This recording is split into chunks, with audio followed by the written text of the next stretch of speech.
It is the Fulhamish quick take after Fulham's 3-1 defeat to Everton at Craven Cottage here at Craft Beer Co with Yasmin. How are you? Feeling utterly defeated. Really, really deflated as well. I just feel quite numb, to be honest. Like, it feels like it's a really rubbish end of the season where it's just sort of trickled towards the end, and this is the culmination of, well, we're nowhere near 8th anymore, so... Yeah, I think this is officially the day where we can say that any European ambitions have gone to die. A really awful second half, Yaz, where Fulham just meekly surrendered. Once again, the post-March collapse from Fulham in full swing. And, you know, I want to get things into perspective. You know, ultimately, we're still 11th. It's still been a fun and positive season, but... It's just we've been here before, haven't we? The kind of end of season collapse, and today just really sucked from pretty much minute one. I know we took the lead, and we'll talk about that, but we were really bad today. Yeah, second half in particular. I mean, the first half was relatively decent, and it seemed a bit of a shame that we then had to concede to a deflected goal.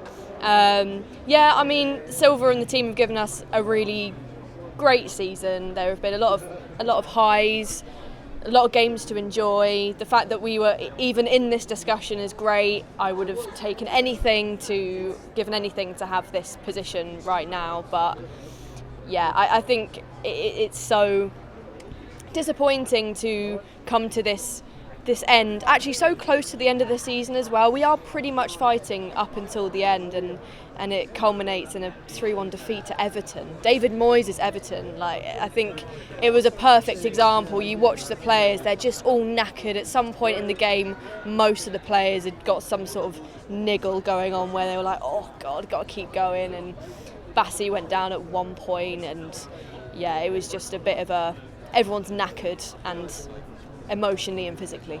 Yeah, I mean, I think you hit the nail on the head, really, that we are just falling apart a little bit in kind of every department. I mean, it did all start pretty positively. Fulham for the first 15 minutes looked good. We often do. And it was a really nice goal. Raul Jimenez with a good header, but look, if there's a positive from today, it was that Smith Rowe set it up. And this is the Emil Smith Rowe that we've been kind of wanting all season, getting on the front foot, attacking the byline and putting in a great looped cross. So, you know, we're looking here for silver linings, and that was one of them.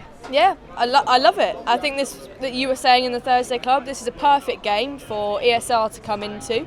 You fully expected it. Lukic out. Sunny day, because obviously the weather seems to have a massive impact on ESR. But yeah, I'm really happy for him for the first goal. I think he didn't get enough credit post Southampton from the fans at the end of the game, so it was quite nice to see him again prove that he is capable of doing this sort of thing. I still have the same slight frustrations of the fact that he doesn't quite have the confidence to make important turns, and sometimes he does a lot of running around with not a lot of product. But I think there has still been development since that early stage of the season when we were really, really struggling to have any hope for ESR, whereas I think there is now some going into next season. If he can create chances like that, it's great. Brilliant assist. He did a lot of the legwork there, and it was, again, good header from Jimenez to finish it off. But yeah, credit goes to ESR for that. I mean, I feel like the moment where today just started falling apart was just before half-time. There was 3 additional minutes. Fulham really at this point took their foot off the gas as well, which has been a common criticism of Fulham this season. Go 1-0 up and then go, oh, this is nice, and don't go for the jugular, don't try and get a second. But also, we were, well, it was our own downfall, really. The way that Tete and Pereira had this mix-up just before the goal, and it was from the resulting throw-in that actually Everton got that deflected strike. And it's just small moments, isn't it? Like, that mix-up, that small breakdown in communication between Tete and Pereira leads to a much wider problem. Yeah, I think that's the whole point of the goal itself is annoying, but it's impossible to sort of really deal with in that moment. But it's the fact that we put ourselves in that position by having that miscommunication between Tete and Pereira. And you said to me just before we started recording, I think actually fault lies slightly more at Tete's door for that. And there was an instance earlier, just before in the first half, where he had another miscommunication with Leno as to who the ball would fall to. I mean, it happens. Seemed to happen twice to Tete today. So and ultimately it was a 3-1 defeat. So really, but it does mean that you go into the second half all square again, whereas it had been quite a nice 1-0 lead. But it is that same problem of Fulham always seem to concede a goal, so to not then go for the jugular at this point, it's like, why aren't you doing that? It's happened so much before that we then concede another goal and our 1-0 lead is not enough. Yeah, I mean, 5 clean sheets all season in the league. Says an awful lot. And to be honest, I actually looked that up at half time as to how many clean sheets, and I was shocked it was as many as 5. I was going to say, I was so surprised at that. I mean, I remember Southampton being obviously one of them, and that hardly seems to count. So, yeah, 5. I was surprised by that. I was trying to work it out in my head, but yeah, that's more than I expected. Off the top of my head, Forest away, Southampton at home, Palace away, Tottenham at home, and there is one more, which I've, forgotten right now, but yeah, anyway, there has been 5 this season. Second half, Fulham did get a couple of big chances, probably the best falling to Harry Wilson. Pickford made a decision to come out, which was the wrong decision, and Harry Wilson very smartly tried to lob it over him from an angle. Kind of did everything right. It is a really good save from Pickford. That is the closest Fulham came. A bit unfortunate, because I thought Harry did very, very well there, but you've got to give a lot of credit to Jordan Pickford, because that is a phenomenal save. Well, twice round as well. There's the one at both ends, really. The first one where we resulted in a corner, which we had another chance from, but yeah, the second half one where it sort of loops over, yeah, very good from Harry, but full credit to Jordan Pickford for stopping that with his hand. But there's also an element of, it would have been lovely to have someone there to then get on the end of that ball, maybe tap it in from the other corner. But I think the problem with today was that we didn't have any creative attacking threat. It was movement between the wings, trying to walk it in, or if you're stuck out on the wing with whoever it is, it ends up in a loopy cross into the box, which is obviously eventually going to be blocked by Michael Keane. So it's just and that's the story of our season, really. In that it's slightly worrying that there isn't enough creativity with Fulham at the moment. King and Godot maybe. But Michael Keane's going to have a sore forehead tomorrow morning, because everything just seemed to land on him. Bosh. He wasn't even like he had to do that much. He just kind of was basically on the end of every Fulham cross today. It's now 4 set-piece goals we've conceded in 4 games. This one looked... It's really hard to tell from the Hammersmith end exactly what happened here. We've watched the replay. Leno was complaining. There was a potential offside that actually I saw the semi-automated offside drawing. It's millimetres, but it's onside. Yeah. Don't know, I just always kind of thought that Fulham were pretty handy from defending set pieces. But in recent games, obviously we let Yuri Tielemans score against us for Villa. Just seems to have fallen out the window. Like so much of Fulham's game, it just seems like the standards have slipped. Yeah, it's not from a corner, but there's also Southampton as well. Just a sort of lack of concentration with set pieces, and I agree, it seems to shock me that we're struggling in this area. But a lot of questions coming in to the Thursday Club as well are things about we're not very good at set pieces ourselves, trying to create chances from there. And my initial opinion on that had been, well, you only score 4-5% of corners from corners anyway, and we seem to have fulfilled that quota pretty much. Man United kind of is one, so I don't really have a problem with that. The problem is that that's a terrible stat of not being able to defend set pieces, possibly because of the recency of that stat. It could just be lack of concentration and exhaustion, but that's not really an excuse. When you're coming to the end of a season and you're fighting for 8th place, you're actually fighting for something. You can't let these set pieces go. That should be something that is worked really hard on the training ground, and you cannot lose that concentration. So it's frustrating to see, but ultimately it wasn't the only thing which went wrong in the game. We still would have lost, I reckon, without that set piece. So. Yeah, I mean, it felt a little bit like the writing was on the wall for even before that goal came. I remember just thinking, as the longer it went on, I thought that Everton made those attacking substitutions as well. They brought on Dwight McNeil, and I was just like, oh. I just had this kind of funny feeling that it was actually, the longer it stayed at 1-1, you just felt like this is Everton's game plan, right? Stay in the game, and then bring on a bit of attacking quality at the end if you've got a chance. And look, Everton nailed that game plan today. They got the third goal straight after as well, just to kill any hope of a kind of Fulham fight back.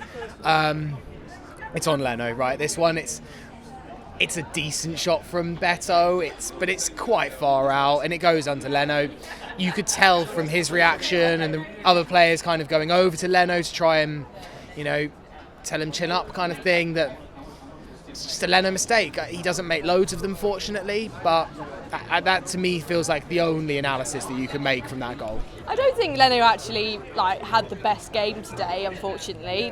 Also that first goal, we were talking about the Pereira-Tete confusion, but there's also putting us in that situation, but there's also the sort of loopy, weak Leno punch away, which also lands us in that situation as well. So he can be slightly at fault for both of those goals. I mean, he definitely is for that last one. But yeah, I think it was definitely Fulham lost on mentality today as well. It's the third goal is scored so soon after that second one. It's again a lack of concentration that Beto even gets the ball in the first place. I think Moyes got it right. And it was a total Moyes defeat as well that Fulham fell to. When McNeil came on and when Njai came on, you immediately think, right, all of a sudden they want it.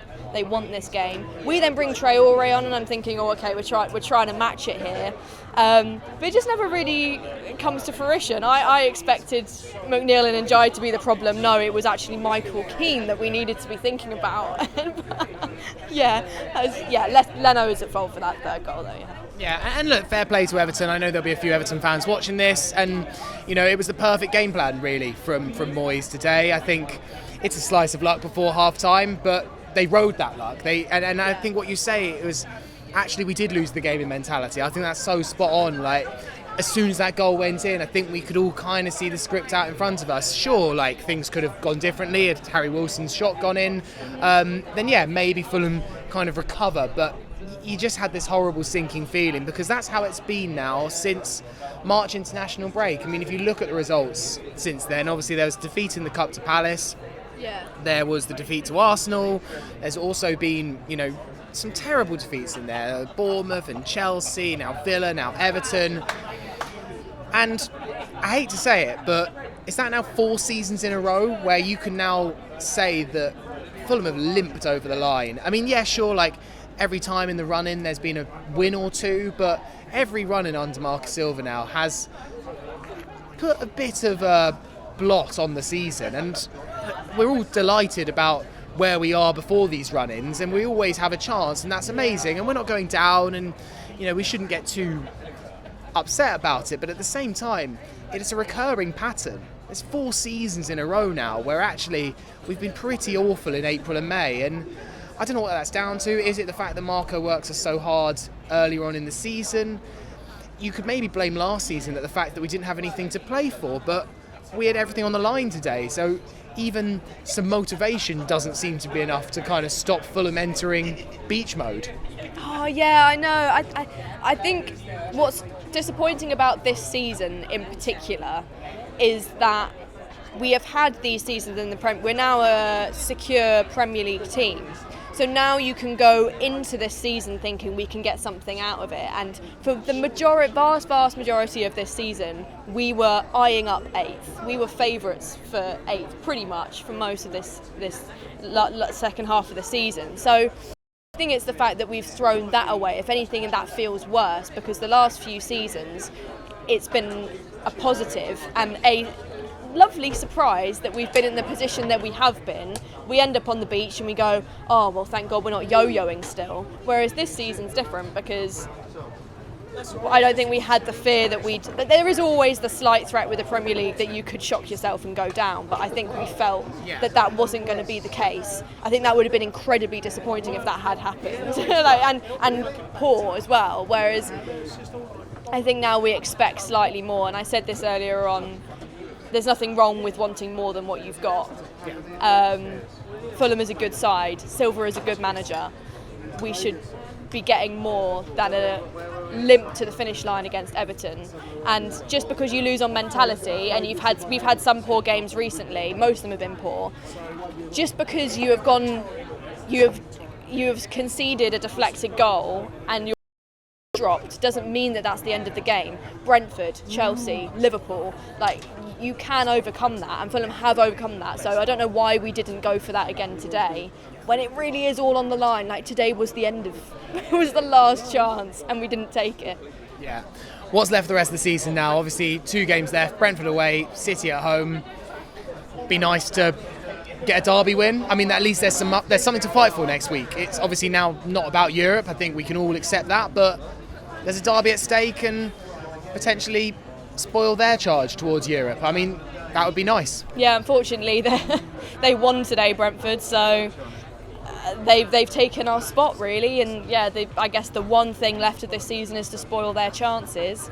Get top 10, I guess, is the other thing as well. If we'd have all taken 10th at the start of the season, and that is still something to be proud of if we get there. Obviously, I think a lot of Fulham fans will be disappointed if we finish in 10th, and rightly so given where we were, but 10th is still something that is tangibly achievable. I do, yeah, I get it. I do think 10th is important, but equally, I don't think it matters whether we're, in my head personally and emotionally, if we're 10th or 11th or 12th or whatever it is, at the end of this season, I'm looking back at this season going, that was the season we didn't get Europe. I'm not thinking that was the season we finished 11th. I don't know, or that was the season we managed to finish in the top 10. I don't know, sorry, maybe that's just an emotional reaction, but I think it's fair enough. Yeah, you are right. What's the difference really? 10th, 11th, 12th? It's a good season, yeah. You'd rather be 10th than 17th, but still it is just kind of mid-table. It's mid-table, it's all right. We'd have taken this at the beginning of the season, but we didn't really want this now. And I think, as you say, you've said a few times, it's fine for your ambitions to change, and sadly we've come up short. So, yeah, right. Well, we'll enjoy the sunshine. At least we've got the sunshine. That's one positive that we can take. At least the weather's nice this weekend, and we can just forget about Fulham and maybe think about some transfers that we might get in the summer. God, I hate that chat. I really hate transfer chat, because then it's just we didn't get that person in the end. Oh, where's this person come from? But anyway, it's fine. I mean, yeah, let's beat Brentford. This today was my last game of the season, so I mean it kind of just is the end for me, this 24-25, but yeah, let's beat Brentford, give City a run in like Southampton did. Yeah, could do that, hopefully another sunny day. I'm still a very happy Fulham fan, just for full disclosure, but yeah. Much like Fulham, you're on the beach for the rest of the season. yeah, I am, I'm on the beach. All right, let us know what you thought of the game down in the comments, and subscribe to the channel if you haven't already. 7,000 on the channel, so at least something's positive. Yasmin, thank you very much. Thank you very much, Sammy. You whites.